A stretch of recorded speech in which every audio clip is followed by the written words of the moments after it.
Welcome back to another episode of the Packs What She Said podcast. I'm one of your co-hosts, Maggie Loney, joined as always by Perri Goldstein, and it is Victory Monday, perhaps the sweetest Victory Monday that we have encountered this entire season, because this Victory Monday means that the Packers have clinched their spot in the playoffs. They are the 7th seed in the NFC, and they did so by beating the Chicago Bears. So really not a sweeter way to actually get into the postseason. Perri, let's talk about it.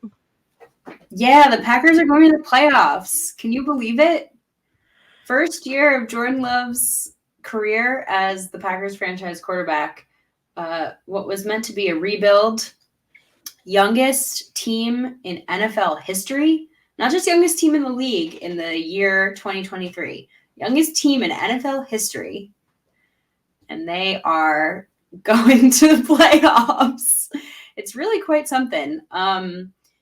Unbelievable way to do it, as you said, not just against, the division rival, longest storied rivalry. I put in quotes if you're watching the video version of this, because truly they are 10-0 against the Bears in the last 10 games. However, it was just such an amazing culmination, I thought, of everything this Packers team has been through, the ups and downs of the season, to go out and just full-scale domination of their opponent. The score, I don't think, accurately reflects the fact that they really held this game the entire way through, all 4 quarters. It was close in terms of score, but I never really, in terms of play on the field, did I have a doubt that the Packers were going to pull this one out, because they just outplayed their opponent at every turn. We're going to start with the defense, but overall, was that how you felt as well? Yeah, I didn't know that when DJ Moore said they had a surprise for the Packers, it was that they were going to gift them a playoff opportunity. So really just nice from the Chicago Bears, a nice gesture for them to give the Packers the win there. But no, I mean, yeah, it was just the score, like you said, made it seem closer than it was. A couple missed opportunities. We can talk about the Bo Melton touchdown a little bit later, or I guess the touchdown that was overturned, because there were some weird officiating hiccups through this game. I think a lot of questionable decisions. So if you look at that. But I think that's one of the best things about this win, though, right, is because of all the officiating luck went the other way. Yeah. There was a ton of calls that you can look at over the course of this game. The 4th down that they very clearly stuffed, that they gave the Bears the first down on. The 2 overturned touchdowns, in my mind, and in every which way, I think every call went the Bears' way, and the Packers still won. So there's really no denying here who was the better team on the field on Sunday. Yeah, absolutely. So let's get into it. Let's talk about the defense, because as we are critical of the defensive coordinator and the players when they, they do their best or call their best game, we also have to give them their flowers here. And little asterisk here, of course, is that I don't think either of us think that all of a sudden Joe Barry's job is safe. I think, what we're talking about is likely his contract was ending at the end of this season. So it's not going to be some grandiose gesture of him being fired or terminated or anything like that. I think there probably will be a decision to mutually part ways, but just a really impressive all-around performance from this defense. 5 total sacks. Really cool to see all of the different contributions there. I thought he got really creative with some of the stunts and the pressures. Absolutely love getting Quay more involved, because I think that when you have such a speedy inside linebacker, those are the kind of things that you can do when you have those freak athletes in the middle. So yeah, we'll talk about, I think, all 3 levels, but definitely Joe Barry deserving of some credit here for holding this Bears offense that was putting up a ton of points, not only to no touchdown, only 3 field goals, but also containing Justin Fields, which we said going into this one was going to be probably the biggest task for them if they wanted to keep the game close and win it. Absolutely. I mean, it's always worthy of praise when you hold an NFL offense to not a single touchdown and, sub 10 points. 9 points is everything. And it's not even that this was a, Nick Mullins or, I already forgot the 3rd string quarterback for what's his Jaren Hall. Jaron Hall, thank you. This is not that situation. This is the Chicago Bears starting quarterback. This is a first round pick that they kept to 9 points, to your point. Additionally, and I'm glad you said it, but I want to expand upon it, is that this is the best rushing quarterback in the league. Like, not hyperbolically, he is statistically, Justin Fields, the best rusher. He is always, almost always, their best rusher in terms of, like, when you look at the stats, you know, including all of their running backs. The Packers did an incredible job at containing him, and has not been something this front has done successfully over the course of this season. So also awesome to see them kind of learn from some of their mistakes, Tommy DeVito, cough, cough, and be able to contain Justin Fields. And you saw it and you said it when they were able to do that, keep their gap integrity. It amounted to 5 sacks. Incredible job by everyone. I mean, this was a full team, full front effort, and it amounted to pretty much everyone getting a piece. Lucas Van Ness got a sack. Carl Brooks got a sack. Kenny Clark got a sack. Devontae Wyatt got a sack. Quay Walker got a sack. Like, every single person got a little moment because they played by such a cohesive unit. And I will say, though, I think also rushing 5 really did the trick. This wasn't a rush 3, rush 4, drop into coverage. This was throw all your guys at the kitchen sink, contain Justin Fields, and it worked. We watched it. It worked well. So there's a winning formula here. And again, I think it's using your players to the best of their abilities. Yeah, and I mean, the Bears going into this game they were ranked second in the league in attempts and rushing yardage. So, like, we knew what was coming for the Packers, who historically this season have not been very good against the run. And even quarterbacks that aren't necessarily known for being as mobile, like Baker Mayfield, had a ton of scrambling opportunities. So to see them play with such gap integrity was just really important. And we were talking about, you know, going up 2 weeks ago against the Cardinals, they had 250 rushing yards, 192 last week, and then to come in and put up 75 between the big three, so between Justin Fields and Khalil Herbert, because I think if you contained like even Khalil Herbert to 75 yards, you'd be like, that's a pretty good day on the ground. But to have all 3 of your rushers, including Justin Fields, in that to 75 yards was just it cannot be understated, I think, how significant that was. And what we're seeing again is this Packers team starting to get hot at the right time, because there's always ebbs and flows in a season. But you could argue that, you know, you're the Eagles and you get into the playoffs on a 1-5 kind of record, you're like kind of fumbling into the postseason, whereas the Packers now are coming off some really significant wins and building momentum. And like you said, for being the youngest team in the league, just really impressive stuff. Yeah, agreed. So I think too, like, this defense goes as the front goes. And when the front is playing the way it was Sunday, it's just a recipe for success. Now, obviously, playing with a lead is also something that is really important for this Packers defense. So something to keep an eye on, and is obviously easier to do when you're playing the Chicago Bears or, you know, a third string quarterback for the Vikings, et cetera, et cetera. So not sure what this is going to look like as we look ahead. We're not here to look ahead just yet. Tune in later this week. But you know, it can't be understated how important that is for this team. Now, that being said, you mentioned it, and I want to also take a look at how well this linebacking core played in this game. I think it was one of the better games, like you said, from Quay and from Dre. I love seeing Quay being used in his athleticism. And I also thought the secondary did a really nice job. Now, again, they're not going up against some of the best of the best. They will continue to be tested for sure. That's, again, an understatement. But it was great to see Carrington Valentine make a huge play on the ball, right? That probably saved what would have been a touchdown. You saw Jair getting in there and really being the communicator on the back end of that defense the whole game.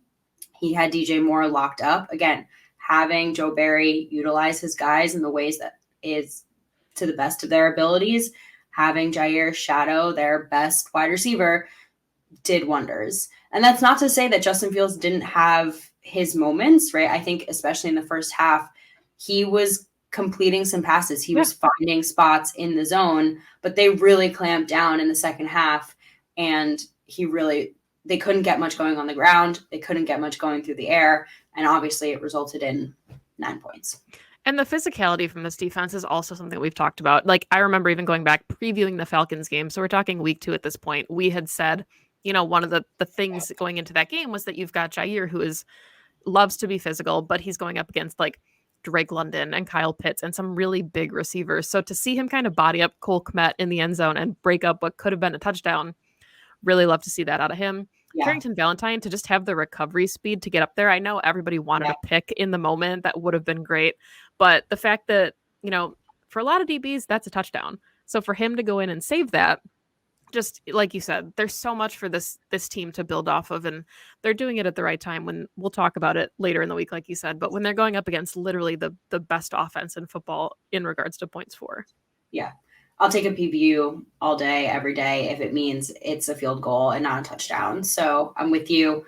All right. We gave the defense their moment, but I think now it's time to talk about what we're all here to talk about. And that is Jordan Love and this offense. Because we just finished the regular season, and I have a feeling you're pulling up the stats. Since you are our stat queen, I'm going to let you read off the stats. We know our roles here at Pax What You Said, but I think it is unequivocal at this point. We all are in agreement that Jordan Love is him. He is the future of this franchise. This was the statement win that I think we're all going to remember in years to come. I said at the beginning of the show, but first year as a starter, something Favre and Rodgers did not do. And that's, to caveat this is a team sport. This is a team. However, that man was near perfect in this game. Obviously, he had the fumble.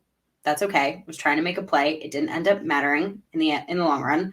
But he was near perfect in this game with a 128 passer rating, 0.6 passer rating.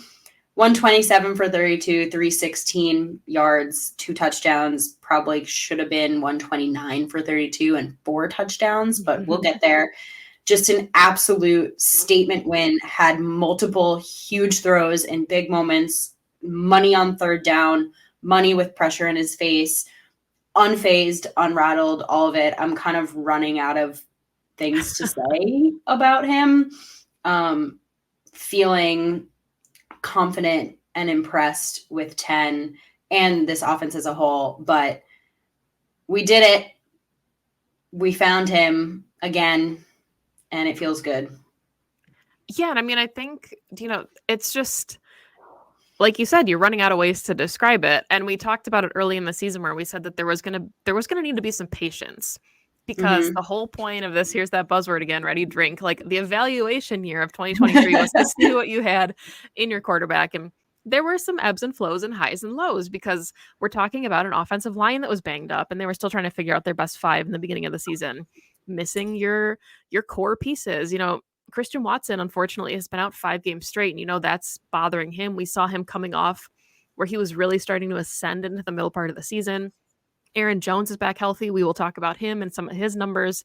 But to finally have everything kind of rolling, to get Tucker Kraft and Luke Musgrave together on the field, this is what we needed. We needed to see patience and we needed to see the young guys develop. We had said in the beginning of the season, the easy things are hard and the hard things are impossible. Well, when you let guys play cohesively and build the reps and build the relationships, like how cool was it to find out earlier this week, even before the game, that Jordan Love was hosting film sessions and dinner at his house every Monday, and that everybody's invited. It's for the offense, but the defense can come too. Like, hey, if you want to study, come study. That kind of stuff. Like, we've talked about the dynamic in the locker room and not comparing other teams, but it just feels so different this season. And part of that could be because they're young and maybe this is the only way they've ever done it, right? They don't have as many vets telling them the way that they practice or the way that they do things, but just everything you'd want to see from Jordan. And I did pull these numbers. I sent them to you last night because I was so fascinated by them. But the best 4 games of Jordan Love's young career, his first season as a starter, came at Chicago in week 1, then at Minnesota, at Detroit, and this last game versus Chicago being the best game of his young career. All 123.2 or above. So Yeah. just to have that kind of like relationship already with the rest of the NFC North is bananas. Yeah. I mean, you want to play your best games when they matter. Mm-hmm. And all of those games also really mattered, right? At Detroit was Thanksgiving in prime time. At the Vikings was again in prime time, gotta have it game, basically. Like the lights are not too bright for him. And again, I have come back, I think, continuously over the course of the season to the like intangibles of Jordan Love. Mm-hmm. What makes you a leader? What makes you think that you can lead a franchise for a decade plus? And it's the lights are not too bright, right? Do you play up to your highest standard, right? What is your ceiling? Are you playing to that level when it matters most? And he does, right? In a gotta have it game, in a win and in scenario, you're not crumbling under pressure. You're leading this team in your best performance of the season, right? It's those kinds of moments. And there are so many stats that you can go to for him over the course of the season. I mean, the fact that I can't, I mean, he is top 2 in touchdown passes. You know, we're going on the road, right, to the other team, the other quarterback who is the only one who's thrown more touchdown passes in this season. Most games with 2 pass touchdowns with no interceptions. Jordan Love with 9. Guess who else is on this list? Brock Purdy, Jared Goff, Dak Prescott. 2 of those guys were in the MVP conversations for a large chunk of this season, right? So there are, and I could go on and on and on. If you want, Zach Cruz, who's a great follow, has been tweeting out all the stats on Jordan Love. I mean, when he targets, and we're going to get into all of the weapons now, but like when he's targeting his rookies, how great he's been. Jaden Reed, Luke Musgrave, Tucker Kraft, Dontavian Wicks. He's just been money in every single scenario. And I think ever since really like the middle of the season, it's just been a steady climb upwards. And that is because the guys around him have also elevated along with him, right? The offensive line, like you said, have been playing more cohesively. The receivers are getting sharper and understanding their roles more and crisper route running, etc. You're watching the rise of a guy like Tucker Kraft, who's going night and day from the beginning of the season. Just everyone is headed in the right direction together. It's been so awesome to watch. And I will say one of the things that's, I think been really fascinating about this too is just the trust already that Matt Yeah. LaFleur has in his young quarterback, that Jordan Love has with the receivers. One of the plays that I wanted to talk about, and maybe it'll come up later in the show, but in case it doesn't, was the 59-yarder to Jaden Reed. Because when Matt LaFleur talked about it post game, he was like, actually, Jaden Reed's like not even in Love's progression at that point. That was just Love feeling out the defense, finding the opening, and Reed being available and making a really good play. So something that, off script shouldn't have even necessarily happened, that they're picking up yardage. And unfortunately, this play ended in the fumble, obviously, for Love. But again, he was trying to audible at the line because he didn't like the look that he saw from the defense. And unfortunately, the receivers must have missed the call or something. The ball was supposed to be like a quick out to the left, and he takes the ball and runs and would have picked up a first down, kept the chains moving if it weren't for the helmet hitting the ball and causing the fumble. So just that kind of stuff that's so high level for a quarterback that doesn't have that many in-game starts. And now he's got a season under his belt, so we probably can't say that anymore. But the kind of really high level stuff that you probably learn from sitting for a couple of years and not having to be the guy right away. Yes, 100%. And I'm so glad you brought the Jaden Reed, the big play up, because I think it is such an imperfect microcosm of why this offense is working so well, because it's amazing to watch Jordan Love do some very vet things now. And I agree with you. I think it's 100% because he was able to sit and learn. And the reps are important, right? He's not doing this week 1, but it's clicking faster, right? Because he's had all the time to learn. He's making checks at the line. He's directing guys appropriately. He's using his cadence. You can tell, like you said, all the trust that Matt LaFleur has in him to run this offense perfectly. And this is not him being a game manager, because he is going off script. I think even that key, third down to Tucker Kraft, that's a scramble. That's a scramble drill to win the game. That is and again, that's trust in your guys. That is trust in your rookie 3rd round pick tight end, right? Who's had probably, and I will continue in my love for 85 for a long time, but like has had probably the most, like the highest level of development of all the rookies. I mean, tight end is already a very difficult position to acclimate to in the NFL, and he was not NFL ready when he came in training camp, and Luke Musgrave goes down and you step in like that and your blocking is already, I mean, he had some key blocks where Aaron Jones had some major runs in this game because Tucker Kraft was in there blocking his ass off. I saw a comp, I want your thoughts on it, that Tucker Kraft is more of the George Kittle-esque tight end and Luke Musgrave is more of your Travis Kelce-esque tight end. And before you come at me in the comments, I'm not saying that's who they are. I'm just saying the type of tight end that they are. And I actually thought that was pretty apt because Kelce is not really a blocker. Like, he can block, but he's out there like a receiver, right? And that's really what Musgrave is. But Kittle's a blocker, and Kittle will catch the passes and body you out. But the reason that he can catch passes is because you have to respect him as a blocker. And I think that's kind of who Kraft is starting to become.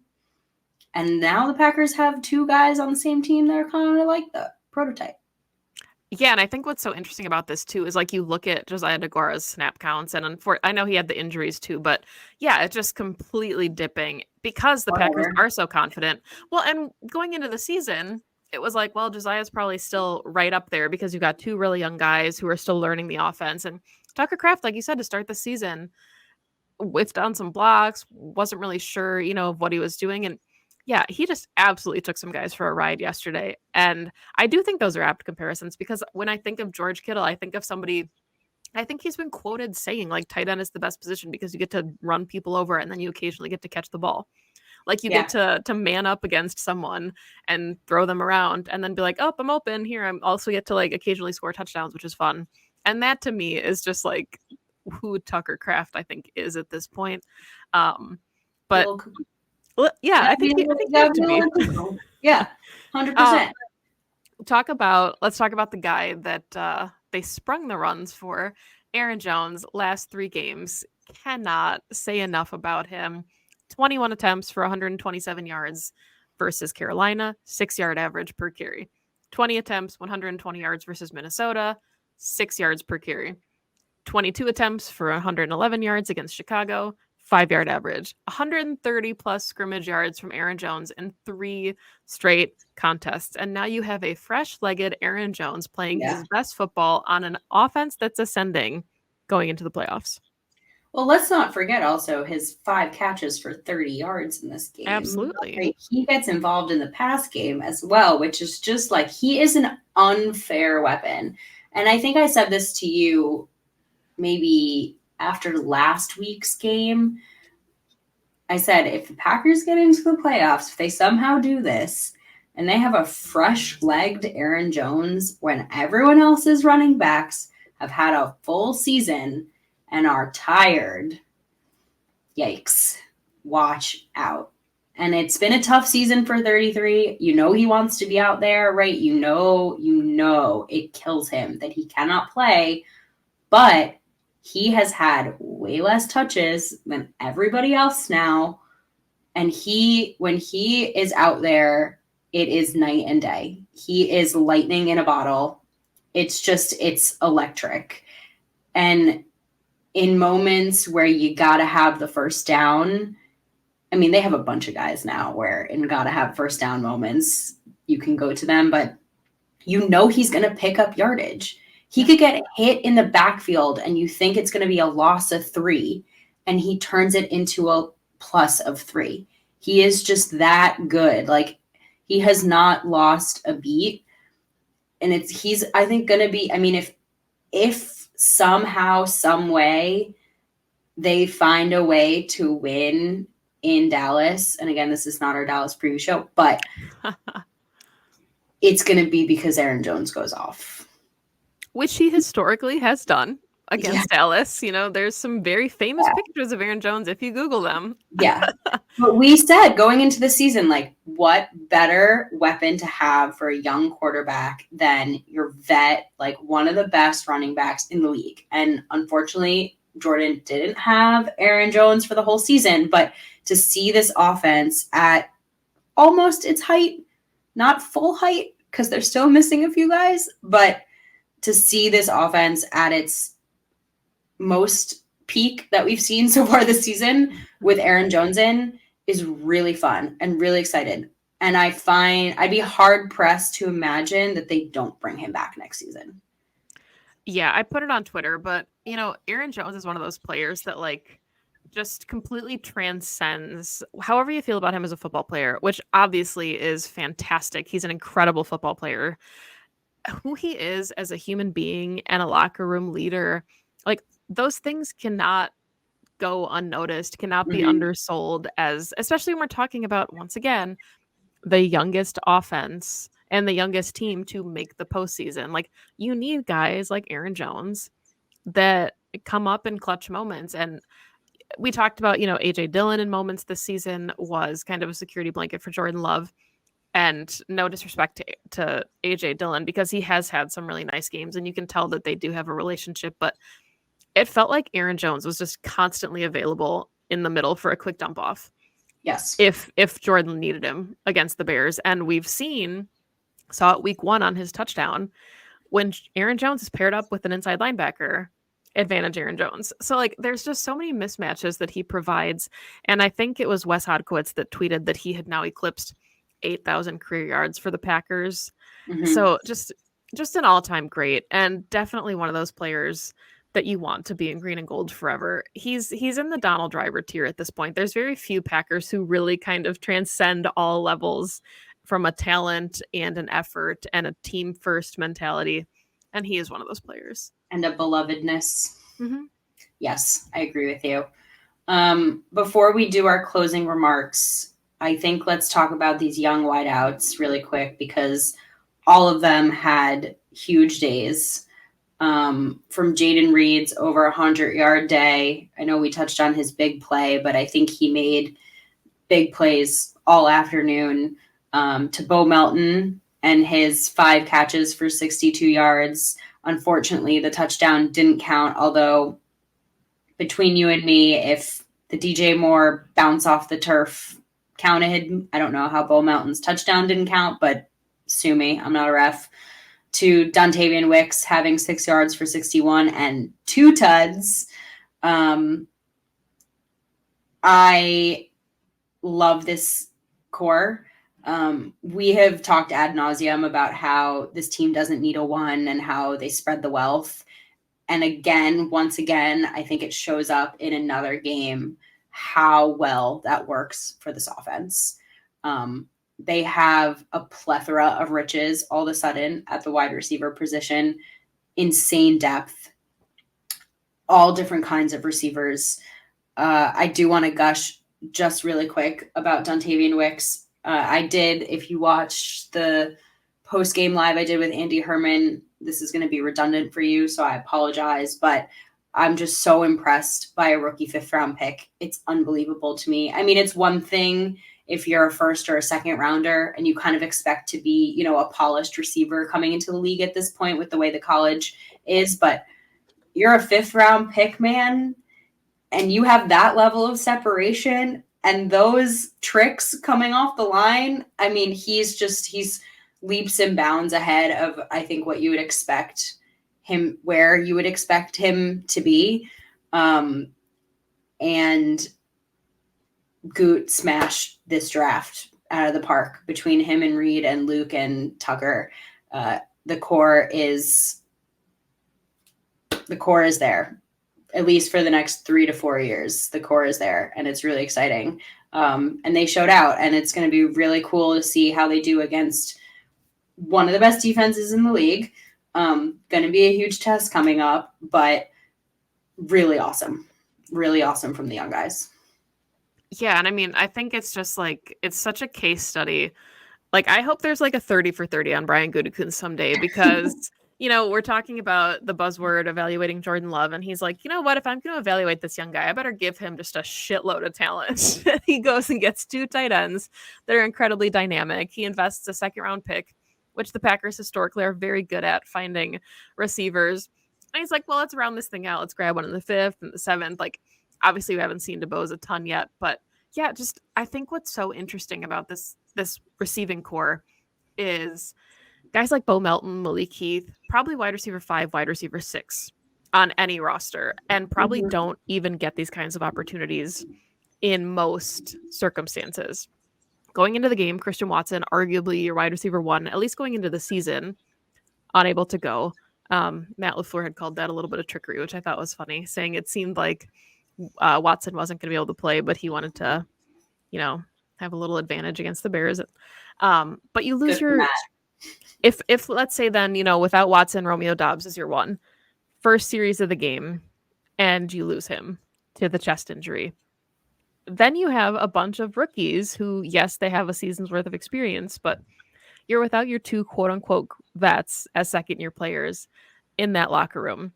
And the Yep. fact that Reed and Melton and Wicks and all these guys came up in big moments just shows you what they're capable of. And I know we'll talk about this quite a bit, especially leading up to the draft, but it's really hard for me to think that this is a team that would even need a quote unquote wide receiver 1. And we said a couple weeks ago that we think the Packers might already have one, and we think they'll hit 1,000 yards next season. But yeah, I don't know how you could look at that room and think that they're somehow lacking weapons.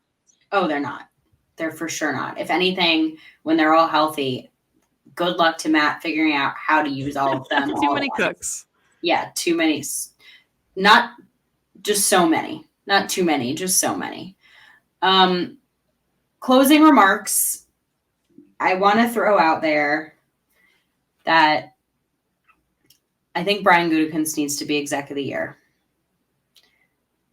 I think the case is clear in terms of what he did bridging the last regime to the new regime with 10. The contributions he got from the rookie class this season was outstanding. I don't know if there's he took so much hate for years, and he waited patiently to show everyone that Jordan Love was it. This is his Ted Thompson moment.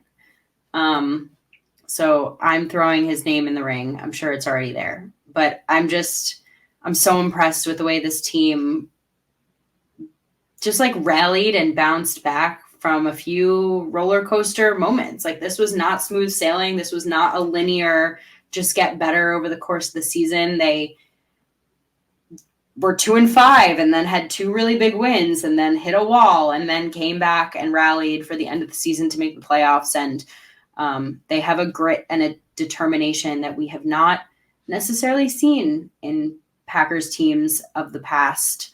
And it's refreshing and exciting. And I really enjoyed this regular season in a way I haven't enjoyed one for quite some time.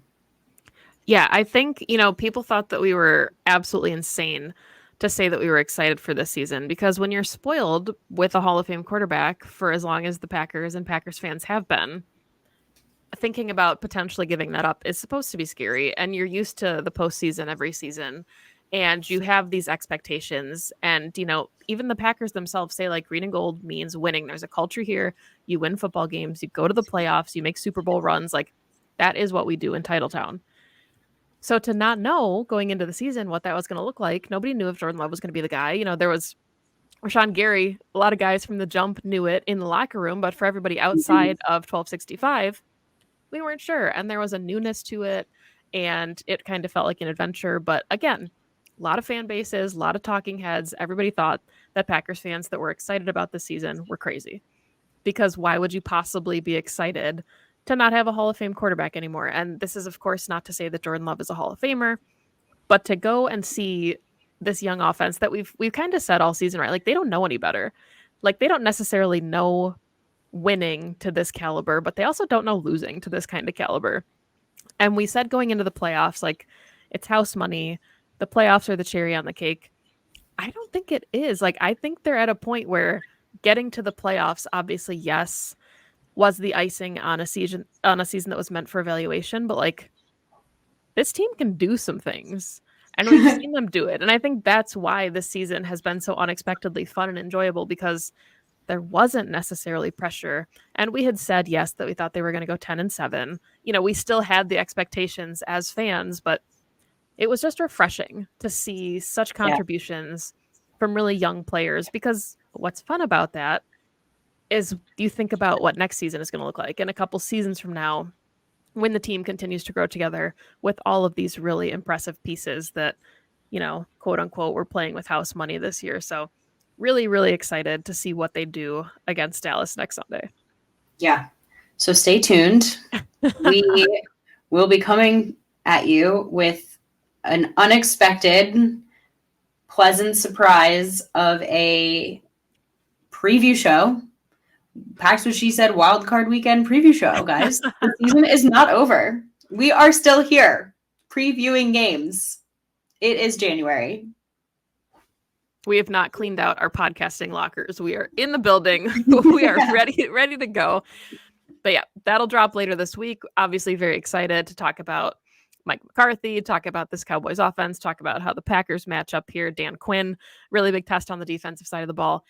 So fun. But yeah, lots of fun. Can't wait to get to talk about the Packers in the postseason with Jordan Love at the helm. Thank you for listening to the show. This has been the Pax What She Said podcast. You can find us on Twitter at PWSS Podcast and all other platforms at Pax What She Said. You can find Perri on Twitter at Perri_Goldstein. You can find me on Twitter at Maggie J. Loney. If you're following us on YouTube, thank you so much. Please like and subscribe if you haven't already. We really appreciate it. And if you're listening to the audio version of the show, thank you for doing that as well. Continue to download and share the show because we appreciate that as well. And we'll be back talking about the Green Bay Packers in the playoffs. Cannot wait. Go Pack Go. Go Pack Go.